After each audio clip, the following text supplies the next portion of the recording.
Hello नमस्कार दोस्तों। आज हम कक्षा 10 सामाजिक विज्ञान का जो कि सबसे महत्वपूर्ण चैप्टर है, ठीक है। यहाँ तक कि हम ये भी कह सकते हैं कि अगर आप केवल इस चैप्टर को पढ़कर एग्जाम देने जाएं तब भी आप अच्छे नंबरों से पास हो सकते हैं, ये हमारी गारंटी है, ठीक है। तो वो कौन सा चैप्टर है? वो आपका हिस्ट्री का सेकंड चैप्टर, कक्षा 10 सोशल साइंस का, भारत में राष्ट्रवाद। तो इस चैप्टर को शुरू करने से पहले सबसे पहले हम ये जान लेंगे कि इस चैप्टर में हम क्या क्या पढ़ने वाले हैं। तो अगर आपने इस चैनल को सब्सक्राइब नहीं किया है तो चैनल को सब्सक्राइब ज़रूर कीजिएगा और वीडियो को लास्ट तक ज़रूर देखिएगा। इस चैप्टर में जो सबसे पहले हम पढ़ेंगे वो प्रथम विश्व युद्ध में भारत की क्या भूमिका थी। प्रथम जो विश्व युद्ध हुआ था उसमें भारत की क्या भूमिका थी। उसके बाद भारत में कौन कौन से सत्याग्रह चलाए गए, भारत में कौन कौन से सत्याग्रह आंदोलन चलाए गए। जैसे आप जानते हैं चंपारण सत्याग्रह, एक एक टॉपिक ये हम बता रहे कि आज की इस वीडियो में हम ये पढ़ने वाले, जो वीडियो आज हो जाएगी, जो टॉपिक आज कवर हो जाएंगे बाकी फिर अगली वीडियो में बताएंगे। सबसे पहले हम पढ़ेंगे सत्याग्रह जो है वो चंपारण सत्याग्रह पढ़ेंगे। फिर उसके बाद खेड़ा सत्याग्रह, ये चंपारण सत्याग्रह ये महात्मा गांधी का पहला सत्याग्रह था। फिर खेड़ा सत्याग्रह, फिर हमारा रहेगा अहमदाबाद सत्याग्रह। उसके बाद जो हमारा टॉपिक होगा वो रॉलेट एक्ट, एक अंग्रेजों ने कानून लाया था भारत में जिसे रॉलेट एक्ट कहा जाता है, ये क्या है, ठीक है, क्यों इसका महात्मा गांधी ने विरोध किया, ये तमाम चीजें हम पढ़ेंगे। उसके बाद पढ़ेंगे जलियांवाला बाग हत्याकांड की घटना पढ़ेंगे। उसके बाद हम पढ़ेंगे जलियांवाला बाग हत्याकांड की घटना। फिर जो आपका एक और इम्पोर्टेंट टॉपिक आता है वो है असहयोग आंदोलन। असहयोग आंदोलन, देखिए एक टॉपिक यहाँ पे मिसिंग है। असहयोग आंदोलन के बाद हम लोग जो है वो चौरी चौरा हत्याकांड पढ़ेंगे जिसके कारण महात्मा गांधी ने असहयोग आंदोलन वापस ले लिया था। उसके बाद जो हमारा टॉपिक रहने वाला है साइमन कमीशन। उसके बाद जो हमारा टॉपिक है लाहौर अधिवेशन जिसमें पूर्ण स्वराज्य की मांग की गई थी। उसके बाद का हमारा टॉपिक रहेगा नमक सत्याग्रह और फिर भारत छोड़ो आंदोलन, और फिर बीच में जो छोटे छोटे टॉपिक रहेंगे। यानी कि हम प्रथम विश्व युद्ध कब शुरू हुआ था, 1914 से शुरू हुआ था और भारत जब तक आजाद नहीं हो गया 1947 तक जो जो घटनाएं, जो जो आंदोलन भारत में हुए उन सभी के बारे में इस चैप्टर में हम लोग पढ़ेंगे, ठीक है। तो बिना किसी देरी के चलिए हम अपना आज का चैप्टर शुरू करते हैं। पहला जो हमारा टॉपिक रहेगा वो रहेगा प्रथम विश्व युद्ध, हमारा इसमें पहला टॉपिक रहने वाला है। तो जो प्रथम विश्व युद्ध था, प्रथम विश्व युद्ध वो कब से कब तक लड़ा गया था?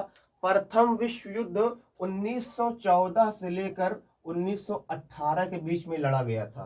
प्रथम विश्व युद्ध 1914 से लेकर 1918 के बीच में लड़ा गया था। ये किनके किनके बीच में हुआ था? ये हुआ था मित्र राष्ट्रों, एक तरफ थे मित्र राष्ट्र और दूसरी तरफ थे केंद्रीय शक्तियां, दूसरी तरफ थी केंद्रीय शक्तियां, ठीक है। अब बात ये आती है कि मित्र राष्ट्र में कौन कौन से देश आते थे और केंद्रीय शक्तियों में कौन कौन से देश थे।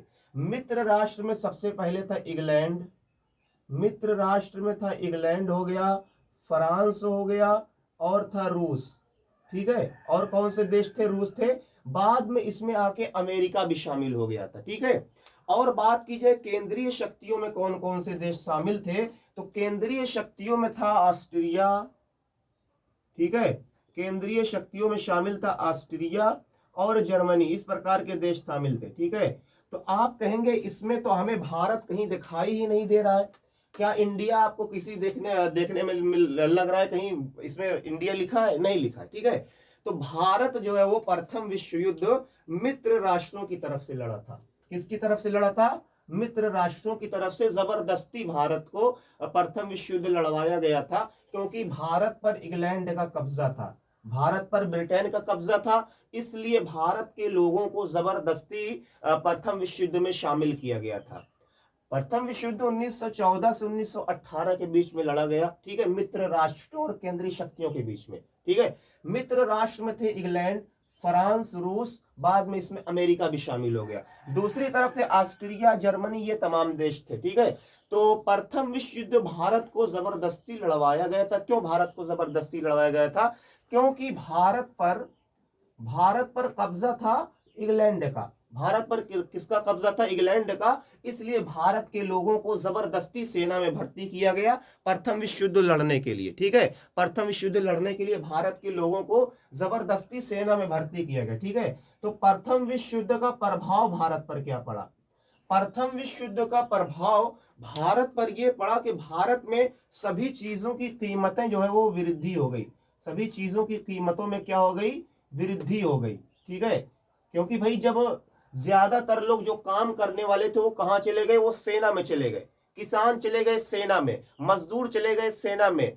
अब काम करने वाला कोई बचा नहीं। ठीक है, जब काम करने वाला कोई बचा नहीं तो क्या होगा? जो मजदूर बचे वो अपने मुंह मनमानी सैलरी लेंगे, जिससे क्या हो गया? कीमतों में वृद्धि हो गई। तमाम देखिए, युद्ध में तमाम चीजों की जरूरतें भी पड़ती है, तो तमाम सामान किसके लिए जाने लगे? सेना के लिए जाने लगे, जिससे लोगों को जो है वो सामान उनके लिए शॉर्ट पड़ने लगा तमाम चीजें। तो हर चीज के दाम में क्या हो गई? वृद्धि हो गई। ये हमारे भारत पर इसका प्रभाव पड़ा प्रथम विश्व युद्ध का। ठीक है, तमाम अलग अलग प्रकार की बीमारियां उत्पन्न हो गई।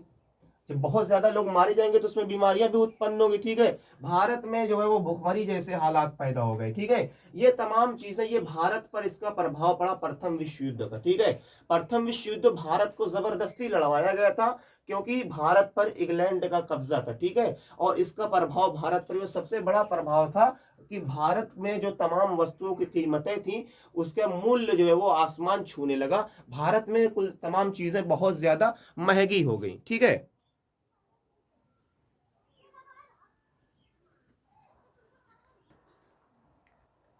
फिर क्या हुआ कि प्रथम विश्व युद्ध के दौरान ही महात्मा गांधी, ठीक है, महात्मा गांधी सन 1915 ईस्वी में, अब जो आपके लिए इंपॉर्टेंट है, सन 1915 ईस्वी में महात्मा गांधी दक्षिण अफ्रीका से भारत वापस आ गए।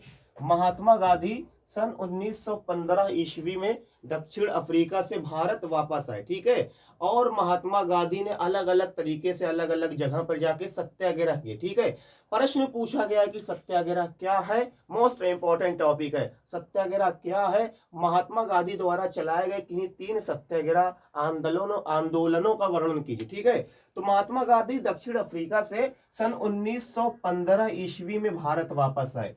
सन 1915 ईस्वी में महात्मा गांधी जो है वो दक्षिण अफ्रीका से भारत वापस आए और इन्होंने बहुत सारे सत्याग्रह किए। भारत सत्याग्रह की तरफ बढ़ने लगा। सत्याग्रह का मतलब क्या है? सत्याग्रह का मतलब होता है सत्य के लिए, यानी कि सच के लिए, सत्य के लिए तथा सत्य के साथ खड़े होना।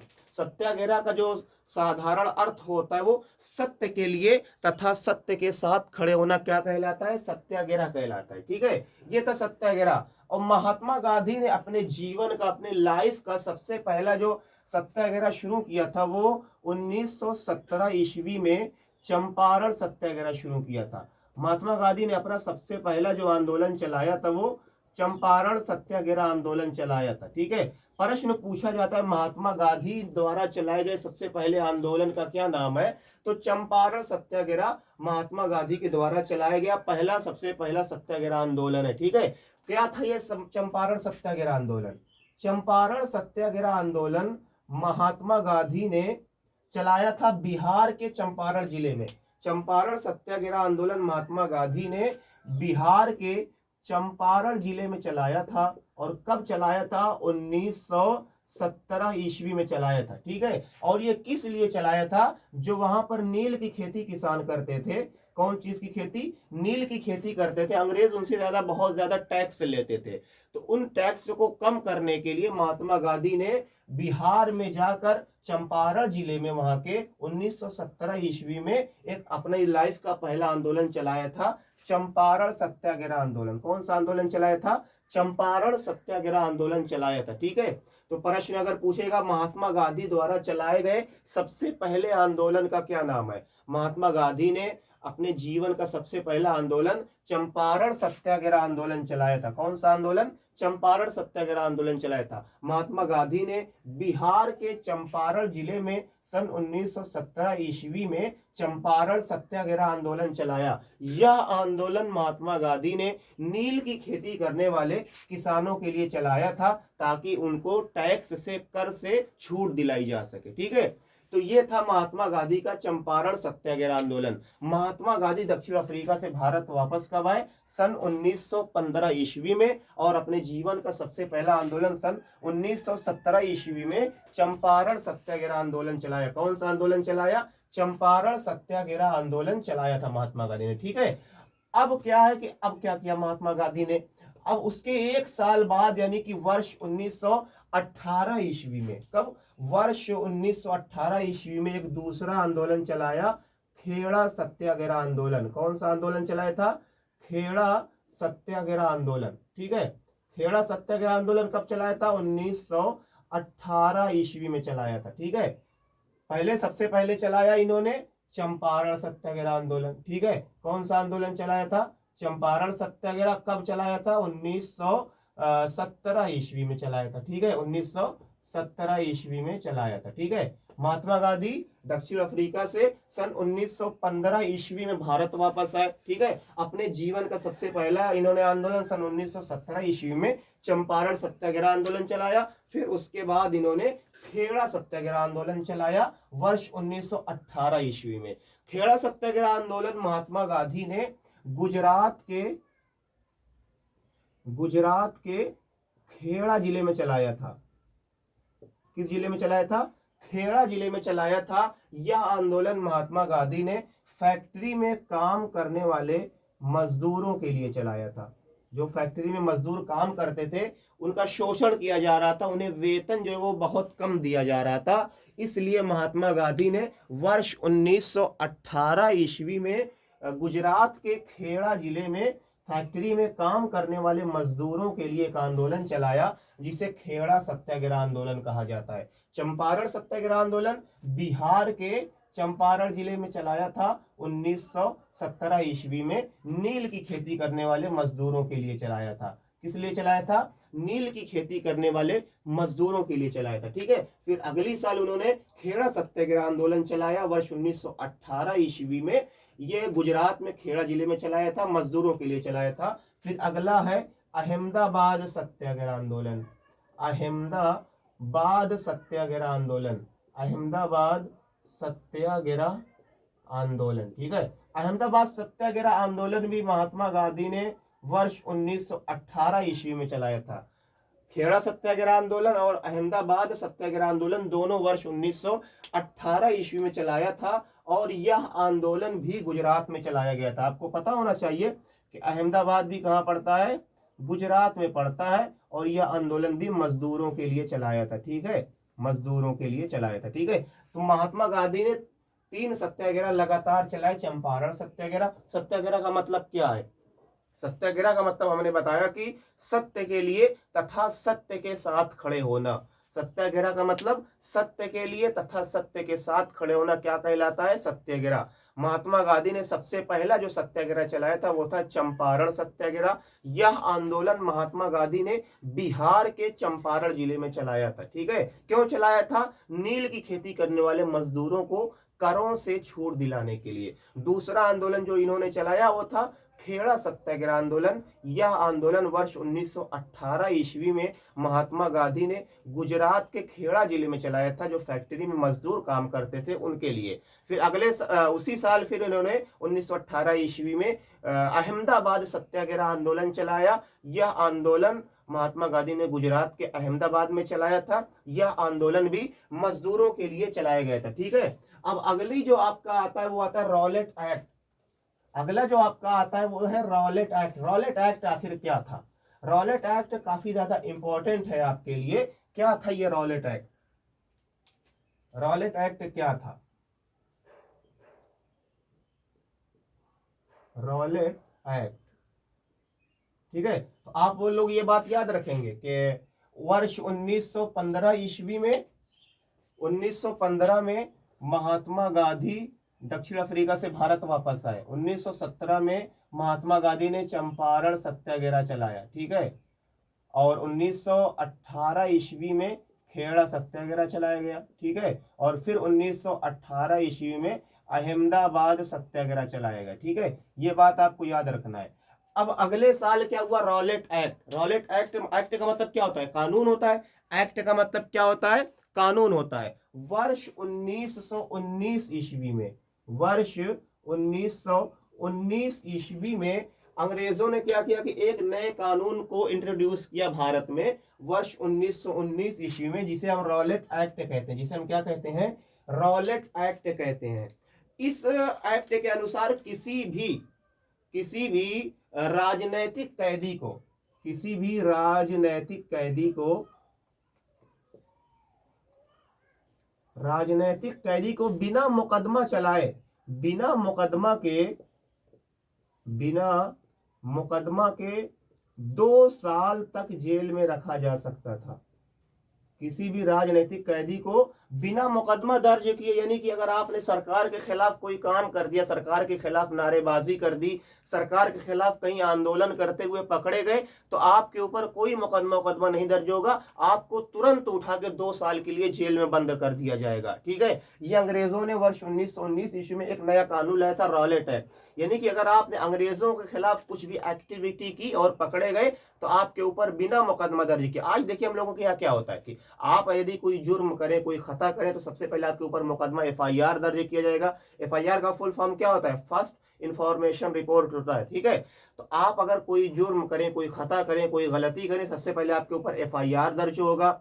उसके बाद क्या होगा कि आपको अदालत में ले जाया जाएगा। जब आपको वो जुर्म सिद्ध हो जाएगा कि हाँ आपने ये जुर्म किया है, तब आपको जेल ओल में डाला जाएगा। ठीक है, लेकिन यहाँ पे अंग्रेजों ने क्या किया कि यदि आप अंग्रेजों के खिलाफ कुछ भी करते हुए पकड़े गए, ठीक है, यदि आप अंग्रेजों के खिलाफ कुछ भी करते हुए पकड़े गए तो आपको तुरंत पकड़ के जेल में डाल दिया जाएगा। आपको तुरंत पकड़ के 2 साल के लिए जेल में डाल दिया जाएगा, ना कोई मुकदमा दर्ज किया जाएगा, कुछ नहीं दर्ज किया जाएगा। ठीक है, तो इसीलिए इसे क्या कहा जाता है, रॉलेट एक्ट को काला कानून कहा जाता है। रॉलेट एक्ट को क्या कहा जाता है, काला कानून, क्योंकि इसमें भाई ये कैसा कानून है कि जिसमें अगर आप कोई गलत ही आपके ऊपर आरोप लगा दे तब भी आपको 2 साल पकड़ के जेल में डाल दिया जाएगा। ठीक है, इसीलिए महात्मा गांधी ने इसका विरोध किया था और रॉलेट एक्ट ही कारण बना था महात्मा गांधी ने जो असहयोग आंदोलन चलाया था। ठीक है, तो प्रश्न पूछा गया था पिछले साल के असहयोग आंदोलन चलाने का मुख्य कारण क्या था, तो असहयोग आंदोलन चलाने का